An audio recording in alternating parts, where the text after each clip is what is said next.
Imagina por un momento que el mundo que conoces, con su internet rápido y su falsa sensación de seguridad, se apaga de golpe. No hablo de un apocalipsis zombie o de un ataque alienígena, hablo de una crisis real, como un colapso financiero total, una guerra a gran escala o una emergencia nacional que le permita al gobierno apretar el botón de pánico legislativo. En ese instante, tus derechos de propiedad se vuelven tan útiles como un paraguas en medio de un huracán. Tu país, por más democrático que parezca, tiene un plan guardado bajo llave para cuando las cosas se pongan feas. Y ese plan empieza por quitarte a ti lo que ellos necesitan para no desmoronarse. Básicamente, el gobierno se convierte en esa ex tóxica que solo te busca cuando necesita dinero, comida y un lugar donde quedarse. Pero con la sutil diferencia de que este ex tiene tanques y leyes. Hoy analizaremos la logística del despojo y esas 5 cosas que el Estado te confiscará bajo la excusa del bien común. Y sobre todo, cómo la lógica de supervivencia dice que deberías ocultarlas antes de que te dejen solo con tus buenas intenciones. El primer golpe no vendrá con soldados rompiendo tu puerta, sino con un mensaje en tu celular que dirá: tus ahorros ya no son exactamente tuyos. El efectivo y el oro son las primeras víctimas de cualquier estado quebrado. Aquí es donde entra la lógica del corralito, o básicamente lo que hizo Estados Unidos en 1933 con la Orden Ejecutiva 6102. Imagínate el nivel de descaro. El presidente Roosevelt firmó un papel y de la noche a la mañana, poseer oro era un crimen castigado con 10 años de cárcel. El gobierno obligó a todos los ciudadanos a entregar sus monedas y lingotes a cambio de unos billetes de papel que pronto valdrían menos que un autógrafo de un político en campaña.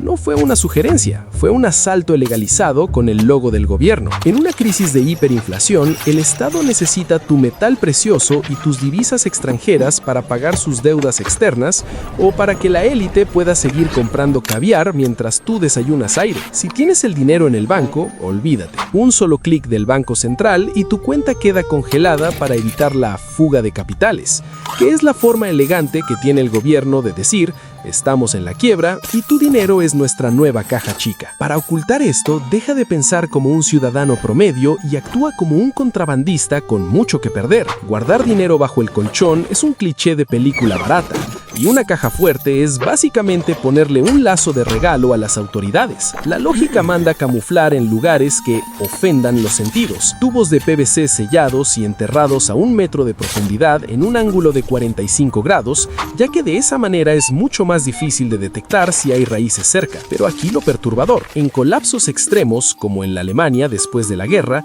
el dinero en papel sirve solo como papel higiénico de lujo. Lo que realmente debes ocultar son las monedas de supervivencia. Me refiero a antibióticos, encendedores y alcohol. En un mundo sin bancos, una caja de amoxicilina vale más que 1 kilo de billetes. Si el gobierno se lleva tu oro en esta situación, realmente no importa tanto. Pero si encuentran tus medicinas, estás acabado. La segunda cosa que te van a quitar es posiblemente la más necesaria de todas: tu comida y tus suministros médicos. En un escenario de escasez extrema, el Estado activará leyes de acaparamiento. Esto suena muy noble en la radio. Vamos a redistribuir los recursos para que nadie muera de hambre. Pero la realidad es mucho más sucia de lo que parece. Significa que si tú fuiste precavido y tienes 10 sacos de arroz y tu vecino se gastó el dinero en una televisión de 80 pulgadas y ahora no tiene nada, tú eres el criminal ante los ojos del Estado. Durante la crisis de hambre en Ucrania, las brigadas estatales usaban varas de hierro para pinchar el suelo buscando comida escondida. La desesperación humana es oscura y creativa.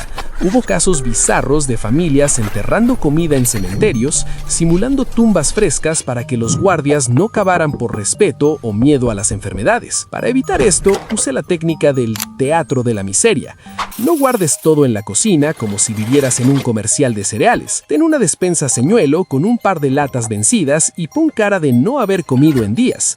Tu comida real debe estar en lugares que desafíen la decencia, como tuberías de desagüe falsas o bajo el gallinero, donde el barro y el mal olor aleja a cualquiera con un uniforme limpio. Recuerda que si alguien sabe que tienes comida, dejas de ser un vecino para convertirte en un supermercado gratuito. El hambre borra la moralidad más rápido que un político borra sus correos en una auditoría. Lo siguiente que van a querer quitarte es tu movilidad. Me refiero a tu combustible y tus vehículos. En una crisis energética o de guerra, el Estado tiene la potestad de requisar cualquier vehículo de uso logístico. Si tienes una camioneta 4x4 robusta o un camión, ¡felicidades! Acabas de comprarle un transporte al ejército sin saberlo. El gobierno dirá que es para el esfuerzo nacional, pero lo más probable es que termine siendo el transporte personal de algún coronel con sobrepeso. Por otro lado, el combustible será más valioso que la sangre. Lo bizarro es que podrías ver cómo confiscan hasta las bicicletas de los niños para mensajeros oficiales, porque cuando no hay gasolina, el gobierno buscará moverse de cualquier forma. Es ridículo, ¿cierto? Pasaste años pagando un préstamo por un coche de lujo para terminar caminando 20 kilómetros bajo el sol porque el Estado decidió que tu coche ahora es de interés nacional. Para ocultar tu capacidad de movimiento, tienes que ser un maestro del engaño visual. Esconder el combustible es un dolor de cabeza por el olor fuerte, pero si lo haces, debe ser en contenedores metálicos enterrados lejos de tu casa para evitar que un perro rastreador o un oficial con buen olfato te envíe a prisión. Respecto al vehículo, la estrategia es la inutilización aparente. Quítale la batería, vacía los neumáticos y cúbrelo con una lona vieja, maderas y basura. Si una patrulla pasa por tu casa y ve una camioneta brillante, se la llevan con una sonrisa. Si ven un montón de chatarra oxidada que parece el nido de una familia de ratas, ni siquiera se detendrán a mirar. Es la psicología de la pobreza aplicada a la defensa de tus bienes. No querrás estar en el grupo de los que caminan mientras el Estado usa tu gasolina para pasear a sus oficiales. La cuarta cosa que van a querer quitarte es tu capacidad de defensa. Hablo de tus armas y herramientas. Este es el punto más polémico y donde el gobierno se pone más nervioso. En cuanto se declara un estado de crisis,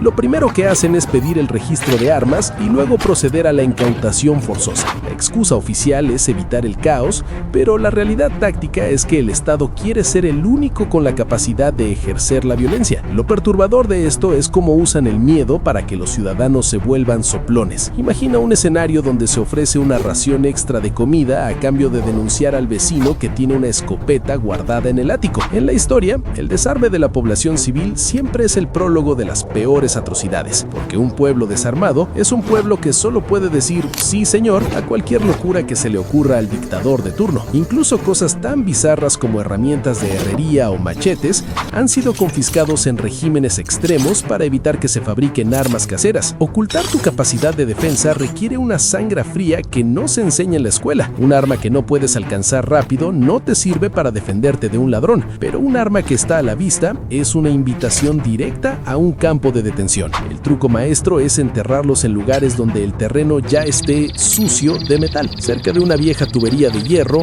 bajo una valla metálica o incluso cerca de chatarra vieja. Esto vuelve locos a los detectores de metales de las patrullas de confiscación. Es una partida de ajedrez donde el premio es no quedar a la merced de la voluntad de un funcionario que probablemente te vea como un número más en su hoja de estadísticas. Recuerda, el Estado no te quita las armas para protegerte, te las quita para protegerse de ti. Finalmente, y quizás lo más valioso hoy en día, el gobierno te quitará tu derecho a la información y la comunicación. En una crisis, el Internet tiene un botón de apagado que es mucho más real de lo que te gustaría creer. El Estado necesita que solo escuches su versión de los hechos, su propaganda y sus promesas vacías. Confiscarán radios de onda corta o simplemente bloquearán las frecuencias para que solo la radio estatal, la que te dice que todo está bien mientras el mundo se quema, funcione. Lo bizarro de nuestra era es que pagamos voluntariamente una suscripción mensual por un dispositivo de vigilancia que llevamos en el bolsillo. En una crisis, tu smartphone es el soplón perfecto. Le dice al gobierno exactamente dónde estás, con quién hablas y si estás quejándote del racionamiento de comida por mensaje de texto. Ocultar tu comunicación significa volver a la edad de piedra tecnológica. Si tienes una radio de onda corta, no la dejes sobre la mesa como si fuera un adorno vintage. Guárdala en una caja de Faraday casera. Un bote de basura de metal bien sellado funciona de maravilla para protegerla incluso de un pulso electromagnético si la situación se pone realmente nuclear. Ten mapas físicos de papel, porque el GPS puede ser alterado para que termines en un puesto de control militar en lugar de en tu refugio. La lógica aquí es que la información es poder y el Estado quiere que seas absolutamente impotente y dependiente. La idea de que el gobierno es tu red de seguridad en una crisis es una ilusión que se desvanece en cuanto la electricidad falla por más de 48 horas. La historia nos muestra de manera cruda y bastante sarcástica que cuando el barco se hunde, el capitán no siempre es el último en irse. A veces es el que se lleva los botes salvavidas y te deja un folleto sobre cómo nadar con calma. Viendo este escenario donde la legalidad se dobla como un papel papel frente a la necesidad del poder, la pregunta no es si el gobierno intentará quitarte estas cosas, sino si tú habrás sido lo suficientemente astuto para que cuando miren hacia tu casa solo vean a un ciudadano inofensivo que no tiene nada que valga la pena llevarse. Es un juego de sombras donde el que mejor se esconde y el que más desconfía es el que termina contando la historia. Ahora cuéntame, viendo cómo se han comportado los gobiernos en crisis pasadas y sabiendo que hoy tienen drones, satélites y algoritmos para rastrear hasta tu último pensamiento, ¿crees que realmente posees algo de lo que tienes en casa o solo eres el almacén temporal de los recursos del Estado hasta que ellos decidan pasar a recogerlos? Te leo en los comentarios.